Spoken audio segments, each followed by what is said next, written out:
Hoy, Diwata, may kasalanan ka sa akin. Ano namang kasalanan ko sa'yo di kita kilala? Impostor ka, Diwata, manggagaya ng muka. Bakit ko naman gayahin mukha mo Ako nauna sumikat sa'yo.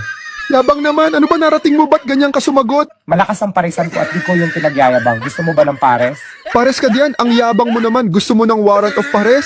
Di ako natatakot kung arestuhin mo ako. Yung warrant mo gawa sa rekto. Ayaw mo maniwala, si Duterte nga hinuli ko mag-isa, ikaw pa na ordinaryong tao lang. Kaya pala galit na galit ang mga tao sa akin. Ako daw humuli kay Duterte, ikaw pala ang salarin. Ginaya mo kasi mukha ko eh. Yan tuloy, ikaw pa napabintangan, agrabyado ka pa. Ako pa talaga magnanakaw ng muka. Kung i-report kaya kita ng copyright. Copyright mo mukha mo, nauna ka lang sumikat pero yung mukha ko ang pinaka-original. Original. Di wag ka gumawa ng di ka nais-nais. Ako pa napabentangan. Ano bang mali na ginawa ko? Parang wala akong maalala, ano ba talaga? Maling-mali yung paghuli mo kay Duterte. Wala kang warrant na pinakita. Maka Duterte ka pala. Utos sa akin pag pro Duterte, hulihin agad. Di hulihin mo ako. Madadamay ka na rin kasi magkaparehas tayo ng mukha.